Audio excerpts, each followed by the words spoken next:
वहाँ पे चुनाव देखने? देखिए, इमरान मसूद का कोई कांग्रेस से लेना देना नहीं। वो तो 4-6 महीने कांग्रेस में आते हैं, फिर वो वापस सपा में चले जाएंगे। उनका वो नीति विहीन व्यक्ति हैं, तो उनको कोई सीरियसनेस से हम ना तो कांग्रेस पार्टी लेती ना कोई और लेता है। पर सवाल एक है कि 30 साल से ज़्यादा समय तक प्रद्युत बरदोली कांग्रेस पार्टी में थे, वो क्यों गए? उसका उत्तर एक ही है कि परिवारवाद और वंशवाद की राजनीति को देश, असम और देश के अन्य राज्य नकार चुके हैं। वो एक व्यक्ति जो 10-12 साल पहले राजनीति में आया और अचानक से वो कांग्रेस का नेता बन गया, सिर्फ इसलिए क्योंकि उसके पापा सीएम थे।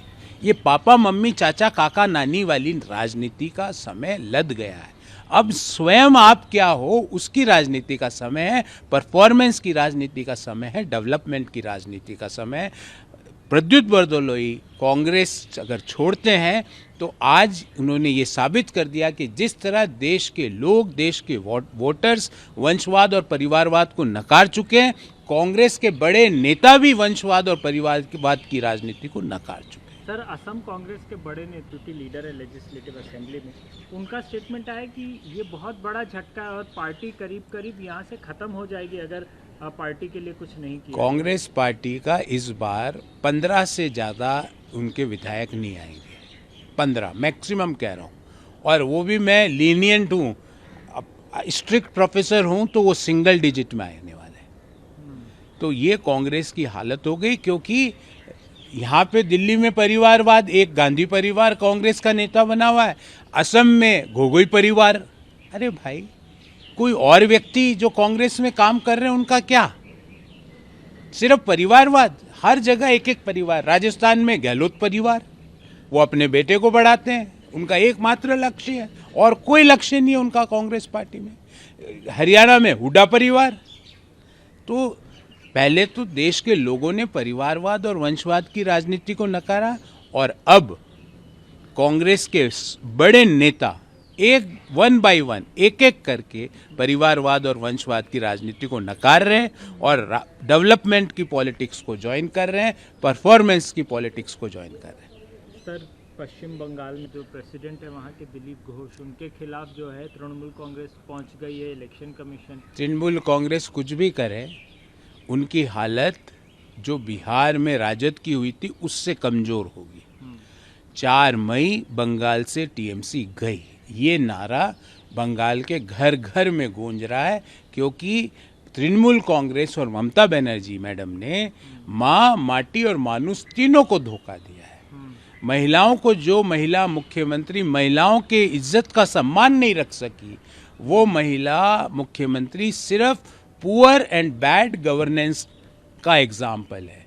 तो तृणमूल कांग्रेस कितना भी कर ले, उनका हालत बहुत खराब है, और ममता बनर्जी और तृणमूल कांग्रेस घबरा कर ये सारी बातें कर रही है। भारतीय जनता पार्टी का कमल बंगाल में खिल रहा है। 4 मई को हम वहाँ सरकार बनाने जा रहे हैं। बंगाल में घर घर तक सुशासन की सरकार पहुँचाना कि जो हमने प्रण लिया है उसको हम सार्थक करेंगे, उसको हम जमीन पर लाएंगे। सर, स्टालिन गवर्नमेंट को लेकर के बीजेपी काफ़ी एग्रेसिव है और ये बताया जा रहा है कि स्टालिन इस बार बहुत बुरी तरीके से हारेंगे। ये कहा जा रहा है उन्होंने तमिलनाडु को बहुत पीछे धकेल दिया, केंद्र के साथ उनका संबंध अच्छा नहीं है। नहीं, केंद्र के अलावा स्टालिन साहब ने वो भी परिवारवाद की है, उनका क्या कंट्रीब्यूशन है सिवाय इसके कि वो करुणानिधि जी के परिवार में उनका जन्म हुआ, बाकी उनका कोई कंट्रीब्यूशन नहीं। कोई उनका तमिल सभ्यता, तमिल भाषा, तमिल कल्चर, इसको बढ़ाने में उनका कोई कंट्रीब्यूशन नहीं है। हाँ, करप्शन को बढ़ाने में उनका कंट्रीब्यूशन है, परिवारवाद और वंशवाद की राजनीति को बढ़ाने में उनको कंट्रीब्यूशन है, हिंदू समाज के देवी देवताओं को गाली बोलने में उनका कंट्रीब्यूशन है, हिंदू धर्म की मान्यताओं के बारे में अपशब्द बोलना उनका कंट्रीब्यूशन है। उनका कंट्रीब्यूशन तमिलनाडु के विकास में नहीं है। तमिलनाडु जो कि भारत का मैन्युफैक्चरिंग का हब है, उसको उन्होंने बर्बाद किया अपने शासन के दौरान। तो इसलिए मैंने जैसा बोला, परिवारवाद और वंशवाद की राजनीति का वाइंडिंग अप शुरू हो चुका है। अब 2-4 जो परिवारवाद और वंशवाद की राजनीति के किले बचे हैं, उन पे भी ताला लगने वाला है। सर, कंगना का जो बर्ताव है टपोरी जैसा है, वो महिलाओं को अनकंफर्टेबल फील करवा देखिए, वो एक नॉन सीरियस पॉलिटिशियन है, लीडर ऑफ अपोजिशन, जिसका दर्जा भारत के संविधान में कैबिनेट मंत्री के बराबर है। उनका बर्ताव, वो कभी सीढ़ियों पे बैठ के, कोई मंत्री जाता होता है तो उसको टिप्पणी कर देते हैं, कोई मंत्री प्रेस से बात कर रहा होता है तो उसके गले पड़ जाते हैं, कोई मंत्री जा रहा होता है तो चाय पीते पीते उस पर कमेंट मार देते हैं। ये काम एलओपी का नहीं है, ये नॉन सीरियसनेस है राजनीति। ये एलओपी को शोभा नहीं देता। उन्होंने एलओपी पद की गरिमा को घटाने का काम किया।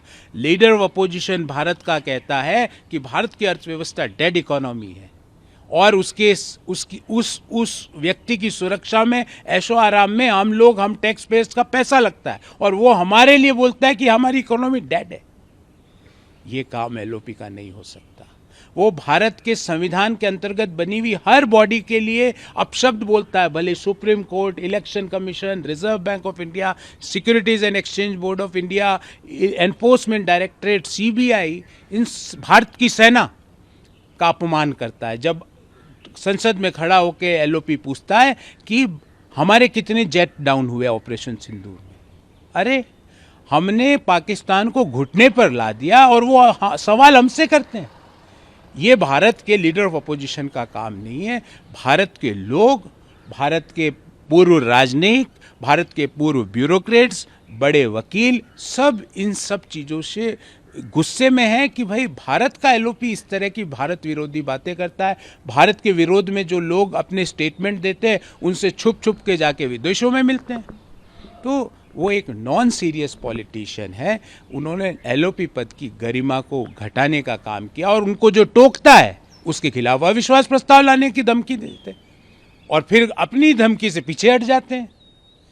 तो ये सारी चीज़ें उनको एक नॉन सीरियस पॉलिटिशियन के रूप में